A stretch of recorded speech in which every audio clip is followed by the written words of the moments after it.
هذا لو مثال سدح مثال دين سوق هذا علماء السيهان شرين الإمام مالك عليه رحمة الله وحا قصة سي ورينيا أما صوص هاري هاي صاحب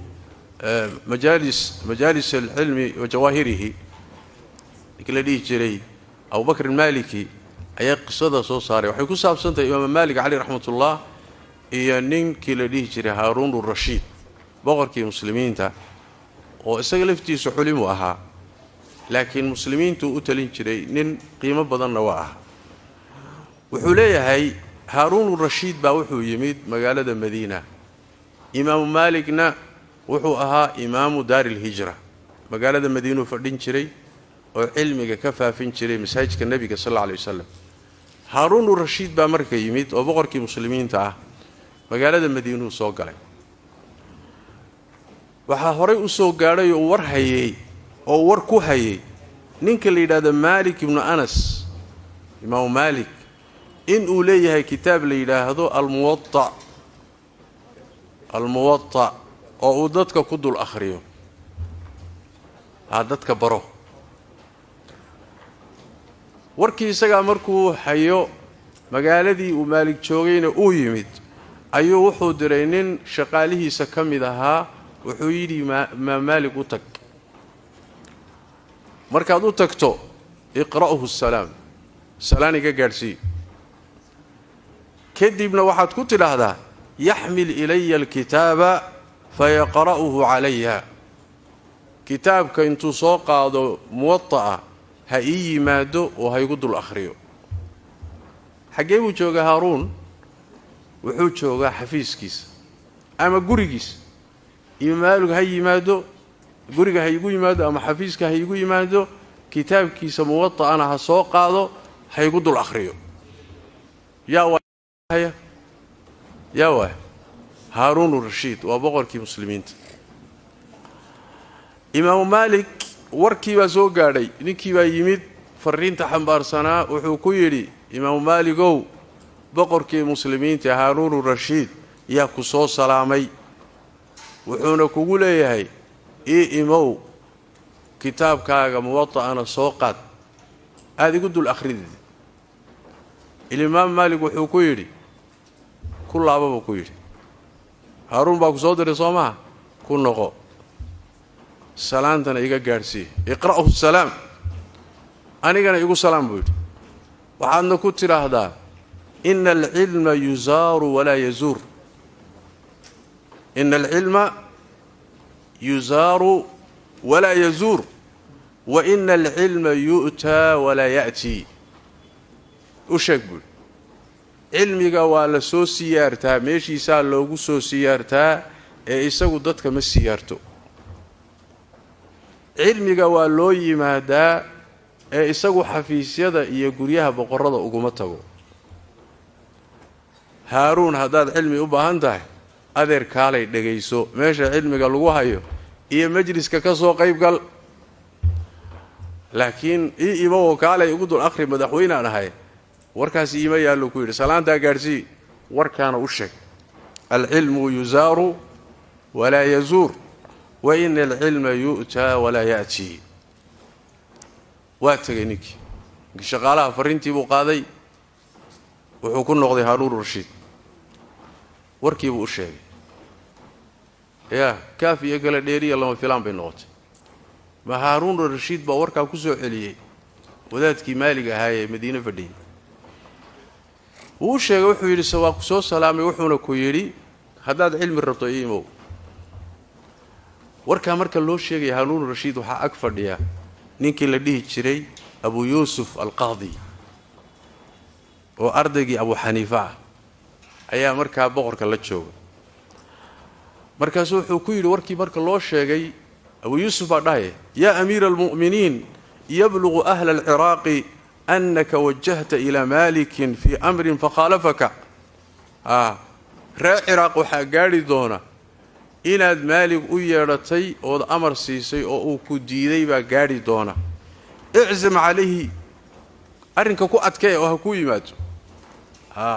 انتاد أمرك كو أتكيسو حي مادو إلا أرنكاسي بلشدو قاري دونا رعيدو قاري دونا مقعا قاري من دونا reer ciraaq warkaa hadday maqlaanna boqorkiiba waxaa warkii sii diiday imaamu maalik arrintaa kacdoon baa ka dhalan doona yaa reer ciraaq warkaa hadday maqlaan darajadaadii iyo qiimahaagii hoos bay u dhaceen ee maalik ku adkee inuu kuu yimaado ayadoo warkaa la hayaba isagoo warkii la hayo oo abu yuusuf iyo haaruun warkii hayaan ayaa waxaa soo galay maalik ibnu anas imaam maalik oo socda ayaa beridda ka soo galay dalaq waaba kanba markuu soo galay ayuu salaamay kadibna wuu fadhiistay haaruun rashiid baa hadlo wuxuu yidhi yabna abi caamir abcathu ilayka fatukhaalifunii ibnu abi caamir waa maalik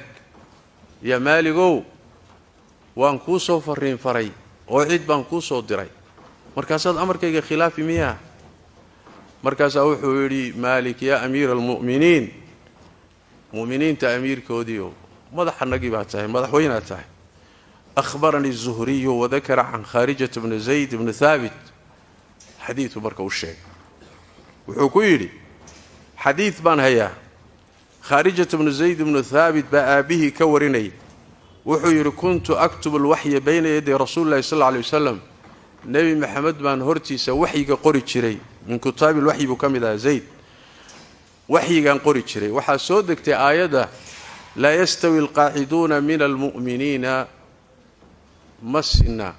kuwa jihaadka ka fadhiya iyo kuwa jihaadka aaday ee mu'miniintii ma sinna aayaddaasaa soo degtay hayru ulidarari marka ma soo degin hayru ulidarari qaybtaasi weli ma soo degin aayaddaasaa soo degtay buuri markay soo degtay oo waxay leedahay dadka jihaadka ka fadhiya iyo dadka jihaadka aaday ma sinna meesha waxaa fadhiya marka aayaddu loogu akhrinahayo nin la dhihi jiray indhala ayoo saxaabi ahayo ibnu umma maktuum la yidhaahdo ayaa rasuulka hor fadhiya wuxuu yidhi rasuulka ilaahayow innii rajulun dariir anugu waxaanahay nin indhala allana aayaddanuu soo dejiyey jihaadka aayaddan ku saabsan buu soo dejiyey aniguna waan indhala ahay inaan dadka ka hadhana ma rabo in layga fadli batana ma rabo aayaddiina waxay leedahay ma sinna kuwa hadhay iyo kuwa baxay anigiina ma bixi karo waa indhala ahay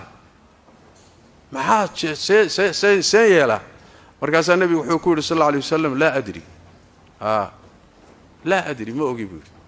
aayaddana ilaahay soo dejiyey anugu waxba kama qaban karayo saasaa ilaahay yidhi aniguna waxba kama qaban karo wuxuu yidhi qalinkii aan ku qorayaa dhahaya zayd qalinkii aan ku qorahayo waxyiga oo cusub oo qoyan baan dhihi laha oo qoyan oon weli ingegin ayaa waxaa soo degtay yaa nebiga sal alla alay wasalam markiiba waxaa ku soo degtay hayru uli darari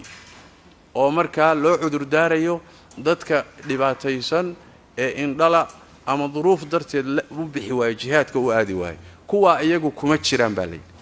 aayaddaas qaybtaasaa soo degtay oo loogu cudurdaarayo cabdullaahi ibnu maktuum iyo dadka la midkaa wuxuu leeyahay marka imaamu maalik boqorkii muslimiintow aayadda xadiidkaasaa la ii sheegay buuhi muxuu ula jeedaa marka xadiidka iyo aayadda muxuu ula jeedaa uu imaamka u sheegay boqorka u sheegay wuxuu yidhi yaa amiira almu'miniin xarfun waaxidun bucitha fii jibriila waalmalaa'ikati min masiirati 50,000 caam hal xarafa kelimo qur'aana ayaa malakul jibriil iyo malaa'igtii la socotay waxaa looga soo dhiibay meel loo socdo 50,000 oo sano loo socdo waa 7 sano korkooda ayaa loo soo dhiibay kelimada ah hayru uli darari masaafada intaa la-eg baa malakul jibriil oo sharafkiisa garanayso iyo malaa'igtii kale ayaa waxaa looga soo dhiibay 7 sano korkooda looga soo dhiibay haddii kelimadaasi iyo jumladaasi loo soo dhiibay alaa yanbagii lii an ucizahu wa ujillahu miyayna aniga igu habboonayn marka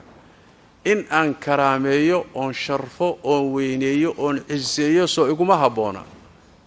marba 7 samo korkooda malakul jibriil haddii looga soo dhiibay jumlo qur-aan ka mida oo halkaa laga keenay oo intaasoo malaa'igga laysu soo raaciyey oo malaa'igta kii ugu sharfadnaa loo soo dhiibay aniga miyaanan ahayn inaan sharfo marka oon cilmigii sharfo oo aan ka ilaaliyo inaan yacni iridaha iyo xafiisyada iyo guryaha boqorrada inaan ku dulleeyo miyaynan habboonayn buu ku yidhi markaasaa wuxuu ku yidhi وإن الله تبارك وتعالى رفعك وجعلك في هذا الموضع بعلمك إلهي ميشا ما أنت أتشوكته إيه بقرن ماذا إيه مدحن ماذا إلهي وحكوه قارسي علمك أقوم بكوه قارسي فلا تكن أنت أول من يضع عز العلم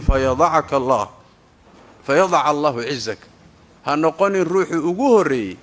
علمي كان عزك سي شرفتي سهوس أديك أو إلهي مركا أديك أنا هوس كله كدولي السمين بقول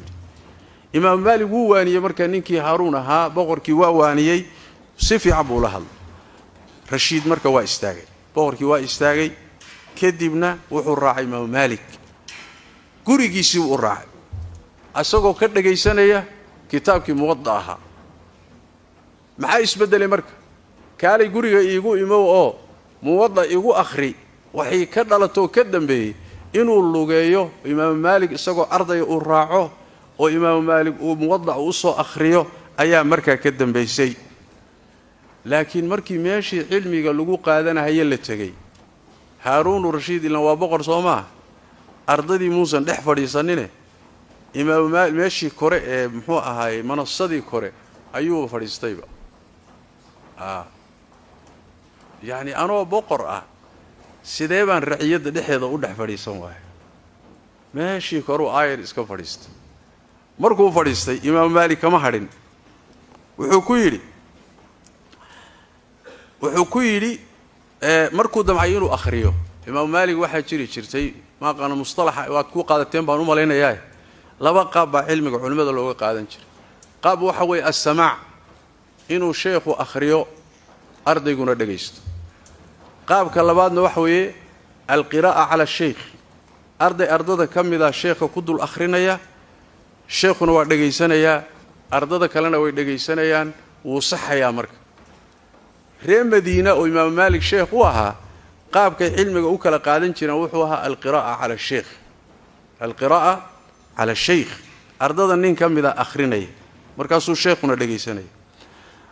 مركي وماشي سوفر يستوي منصة أوفر يستوي هارون فلما أراد أن يقرأه على مالك مركو دمعينه مالك كدو الأخرية يا أخرنا يا هارون مركو دمعينه كو أخرية مركاسا وحكوي تقرأه علي ها وحويلي محو هاي مركو ماشي سوفر يستوي كويلي إمام مالك يقدو الأخري أن كان يستوي كويلي مركاسا إمام مالك وحويلي ما قرأته على أحد منذ زمان ولي جايب الروح وحكومته الآخرين أديك سينكو وجود الآخرين واحد علمي أرضك أنا نوجود الآخرية أديك أنا هارون وأرضي أنا جو الشيخ هنا وجود الآخرية هيجي السجن بكوير مركز وحول هارون وايه وايه واحد سميسا فتخرج الناس عني حتى أقرأه أنا عليك ضد كان كلا يقصر بوي عن وجود الآخرية أرضا كلا يقصروا أنا أديك كيرجن أنا قلنا إلا المركو آخرنا والله صح سما وقف بقركونا إنه وقف مرة والله صح مركو حولتات كان كلام دان يقصر أني أديك كيرجان أن نقولنا هاي نعم مالك عليه رحمة الله وحوجو جوابه إن العلم إذا منع لأجل الخاصة لم ينفع الله به الخاصة علمي قصيدي سبا هدي ضد قونية لو خاصية dadweynaha kaliya ardada kalena laga saaro oo adigoo kale lagu khaas yeelo adiguna intifaacsan maysid ummadii kalena intifaacsan mayso sidaas daraadeed cilmiga majliska caamka ku qaado arday baa tahay ardaynimada ogolow oo dadka cilmiga qaadanaya haaruun oo kamid noqo طيب markaas imaam maalik wuxuu amray nin la dhihi jiray macni ibn ciisa القزاز وأرضي إمام مالك أيوة أخري مرك أسيجي بمرك أخريي مركو قراءة أخريي أيا مالك وحكوري هارون الرشيد وحكوري يا أمير المؤمنين أدركت أهل العلم ببلدنا وإنهم ليحبون تواضع للعلم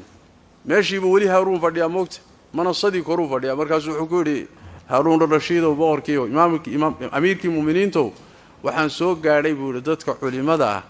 ayaga oo jecel in cilmiga la qaadanayo hoos la isu dhigo oo cilmiga loo tawaaduco oo aan la isqaad qaadin oo aan manasada iyo boqornimo la muujisanin saasaan anaga culimada ka soo gaarnay buu ku yiri فنزل هارون الرشيد عن المنصة